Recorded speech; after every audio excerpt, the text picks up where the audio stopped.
po mga kadigma, good morning. Welcome po ulit sa aming bagong site. Innovation project po yung ginagawa natin dito. Wala po muna tayong mga video tutorial na gagawin. Gawa nga kung wala pa po tayong mga materialis. So under demolition pa po tayo. So kung mapapansin ninyo, ayan, may mga paring tayo dyan. Ginigiba po kasi natin yung ceiling.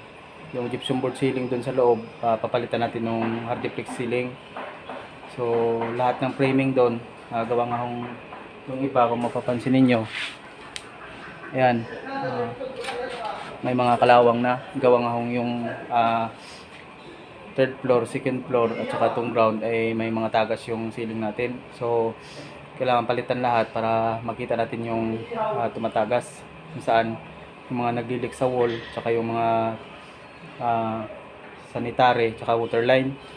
So kailangan talagang baklasin natin yung ceiling para mabago.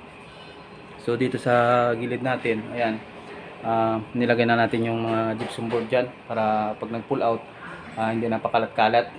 Ngayon, update lang muna tayo sa mga ginagawa natin dito sa Roses para may idea rin ho kayo sa ating mga subscribers dyan na patuloy na sumusubaybay sa ating munting YouTube channel.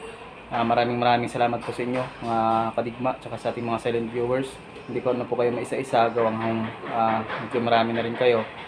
So sana po sa mga bago pa lang ho dito na napadpad sa ating munting YouTube channel, naway suportahan niyo po ako. Isang malaking karangalan po na maklik nyo yung subscribe button, tanda ng pagsuporta sa akin para mas lalo pa ho tayong ganahan sa paggawa ng video tungkol sa construction, tungkol sa mga buhay construction at sa mga DIY tips at sa mga technique. So ngayong araw po mga digma, samahan niyo muna ako, itutur ko kayo, ililibot ko kayo dun sa loob para makita niyo po yung mga ginagawa ng mga kadigma natin sa loob.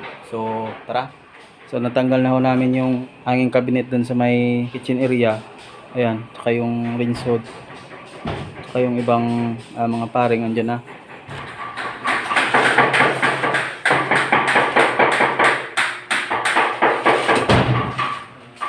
Pinababaklas na rin sila ng tiles dito.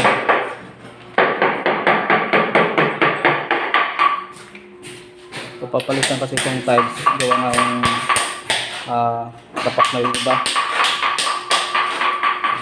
Tapos natanggal na rin yung ceiling dito sa ilalim.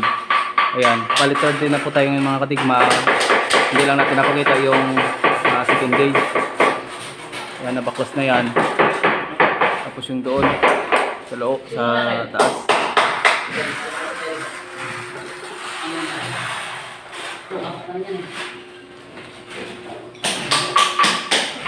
Tapos nilagyan na natin ng cover itong hagdan para hindi magasgasan.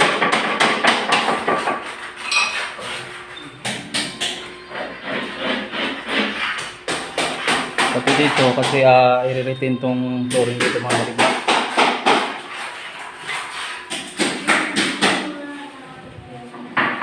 Ayan. So yung gutter na yon, palitan natin yan. Yan yung gutter na yung ganon. So lalakihan natin, ibababa pa natin yan para maging maayos yung daloy ng tubig. So yung area na yan, yung may kulay dilaw, ayan, doon yun sa wall flashing sa taas, yung naglilik. So akyatin natin yun, tapos check natin kung maayos pa yung pagkakalapat nun. Tatanggalin pa natin ito kasi mag-extend pa tayo ng flooring doon. Didiretso na yung floor area dito sa second floor. Tapos pinapatanggal na rin natin itong mga baseboard para palitan ng hardiplex na baseboard. Yan, para hindi na maanay kasi yung iba nito mga kadigma bulok na inanay.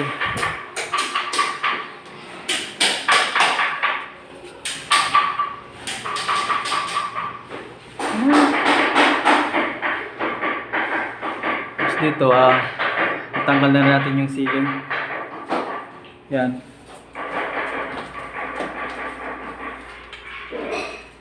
Okay, Dari tsaka si Ricky.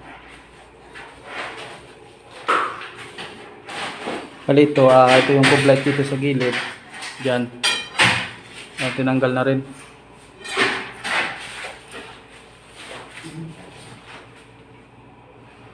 Tapos ayan, nakita na natin yung leak doon sa may dulo, may basag na busy. Kaya pala tumutulo kasi may basag yung pit trap niya.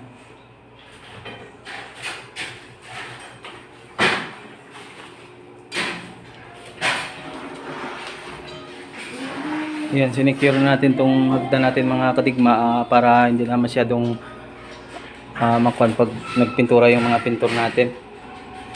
Na masyadong gagalawin. Kaya yung baseboard dito, natanggal na rin tutoy. Habang wala pang pinupinturahan. Ayan, dito din yung gutter na yan. Papalitan na rin natin yan. Lalakihan na rin natin.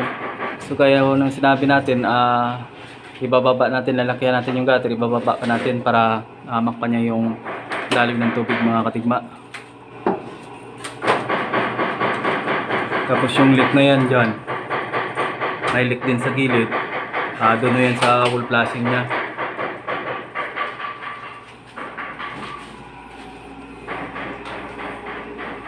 So dito okay na rin, tanggal na rin yung ceiling dito. Dito mga katigma, papatanggal na rin natin tong ceiling dito. Lahat kasi ng gypsum board kasi ito lahat, papalitan na ng Hardflex. Ayan. Tapos yung mga bowl na yan, yung flooring nito, check din natin yung mga drain. Check natin kasi yung iba hindi bumababa yung tubig.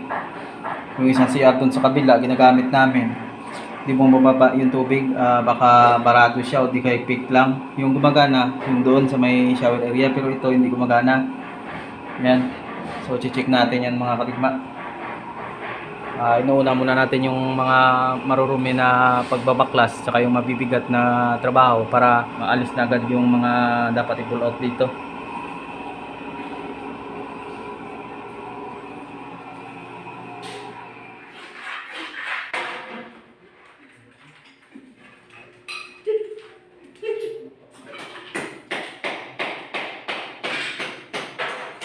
So dito mga kadigma, magkakaroon ng kublight dun sa may paikot niyan, yung i-extend natin. Magkakaroon ng kublight diyan. Tapos dito pantay na yung ceiling papunta rito. Ayan. Ayan mga kadigma, hihintay lang natin yung materialis natin. Kasi pangatlong araw pa lang naman tayo ngayon, baka Lunes na magpapadeliver ng materialis. Gawang akong marami pa tayong tinitibag. Yan, unahin muna natin yung mga dapat ipo-pull out para next na delivery puro na materialis. Puro muna tayo pull out ngayon mga katigma para hindi naman masikip dito sa grahe natin. So yun lang po muna ngayon mga katigma. Bago tayo maghiwalay, magpapasalamat po muna tayo sa ating mga silent viewers tsaka sa ating mga subscribers na walang sawang sumusuporta sa ating munting YouTube channel. Maraming salamat po sa inyo. At sa mga bago pa lang po na napadpad sa ating munting YouTube channel, naway i-click nyo po yung subscribe button tsaka yung also notification bell para mag-updated kayo sa mga video na gagawin natin. So maraming salamat po ulit. Mabuhay po kayo at God bless you po sa inyong lahat.